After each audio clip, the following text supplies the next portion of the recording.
Green on. Hello, everybody. Good morning, chili dogs. What you focus on grows.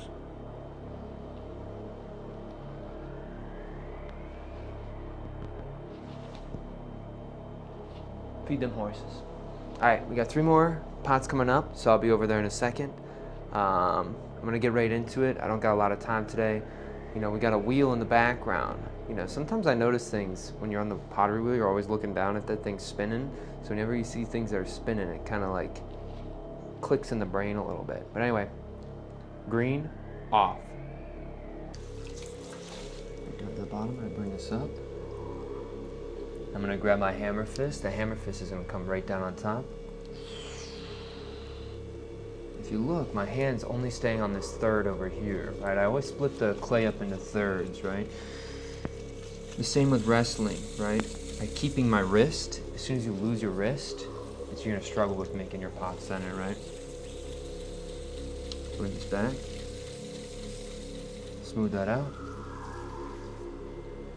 Okay. So what we're gonna do next is we gotta search for some rabbits, right? So take our 2 thumbs. You can't have the thumbs fight for making that hole too, by the way. No rabbits, okay. Grab your Captain Hook claw, and you always wanna cut right through that bottom, right? Always like it when it feels like butter that you left out, right? Overnight. I'm grabbing my little, call it my llama. Grabbing the llama, here we go. Camera B. So llama's here, hopping around. He's gonna bite right down on this rim. You know what llamas love, guys? Llamas love volcanoes, right? So we're gonna slowly bring this volcano in here. Okay. Right to the bottom. Bottom edge. Taking your knuckle, right? And you wanna slowly bring your knuckle in and up. And these first couple pulls, they're all for equalizing those walls.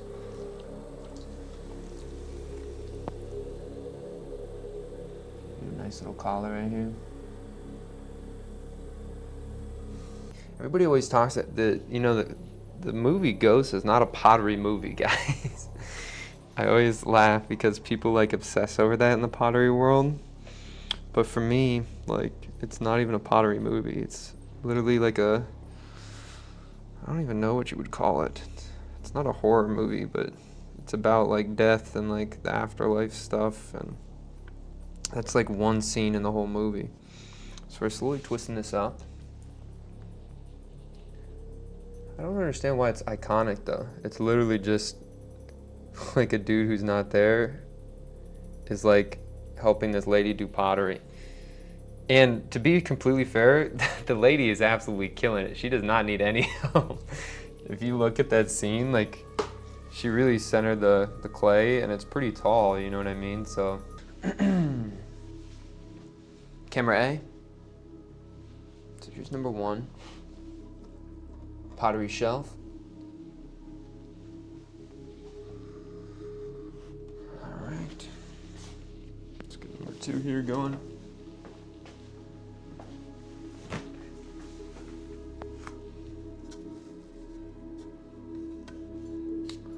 Someone said they think I messed up a little bit. Chocolate covered banana, like a frozen banana. I thought it was so amazing. I was like, dang. I didn't know like fruits could be so tasty.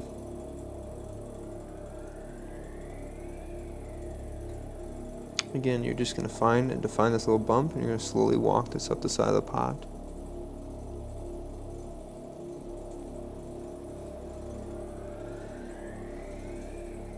So right underneath, we got 1, 2, 3, 4, 5, 6, 7. 1, 2, 3, 4, 5, 6, 7. 1, 2, 3, 5. We're slowly walking the twist up the side of the pot, right?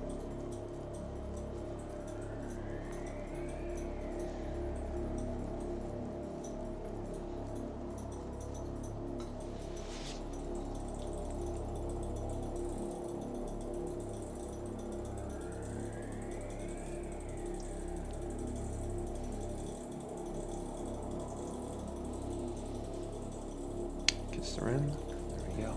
And the key with these tendrils, for me, is all about just making them look like they're growing on the side, right? On these ones, they look kind of like a pattern, so it's hard, but on the double tendrils, I hope that you guys can kind of see how they change a little bit. But I think these look like grass on the bottom of the trees, you know?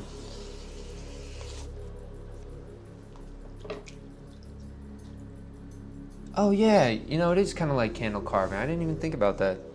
You're totally right. All right, camera A. Camera A. All right, wedging table. So we got the 2 here. Got 1 more to go.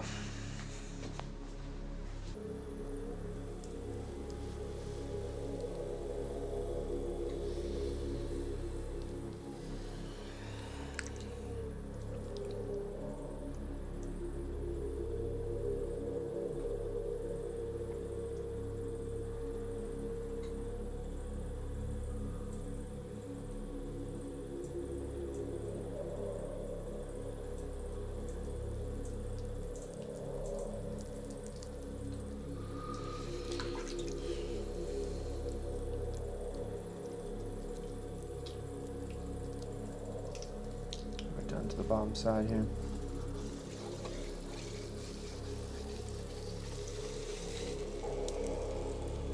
And bring this up. Camera B. Grab that llama. Llama bites down that rim, and you know llamas love volcanoes, so we're gonna make a volcano right now. What's my favorite pot? It's probably one of the trees I've made.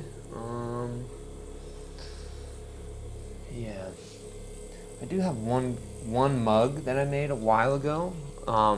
It was when I was doing a bunch of functional work, and I think that one for me was the first one that when I looked at it, I wanted to keep it, you know. Like most of my pots, I don't really care about too much, right?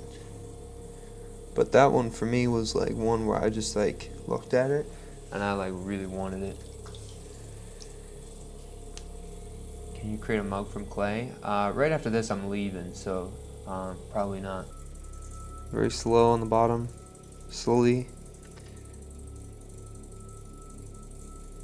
There we go.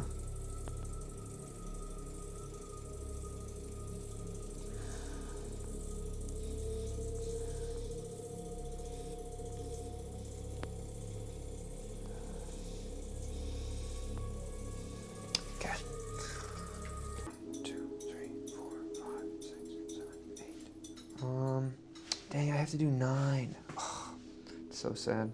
All right.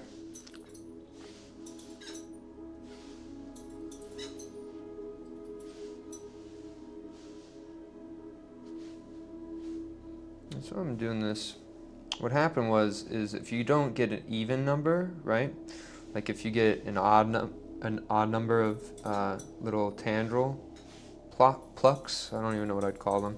It's hard to get the petals, right? But if you get 10, you know, or 8 or 6, you know, it works out really well. So usually they look a little bit uneven when you have to force them there. But I do think that this kind of looks cool, the petals on this sort of form, because it's so wide on the top. I think this pot is kind of cool. It's a little bit tight and collapsed in right on that base, right? It twisted down, and then it's sort of sprouting outward. Looks like a horn or a bell of a trumpet of sorts, right? And then I have some nice petals on the bottom. It wasn't an even number, it was an odd number, so I had to force one of the petals, but I still quite like how this looked. I feel like I have a couple of these sort of trees, but not very many, so it's a nice little surprise for today. We got this one over here. I think the tendrils on this one, especially that far tendril, you can kind of see it little folds over, right? Almost creates this serpent-like image on the tips of those tendrils, right? I think those look kind of cool. It's really starting to function more as appendages rather than pattern on this one, right? I think the actual form itself is kind of meh, right? But the tendrils really set it off. And then we got this one on the top. You can see that crack or that water fissure. Sometimes when the water overhydrates the clay, it gets in between the clay particles and starts to rip it apart.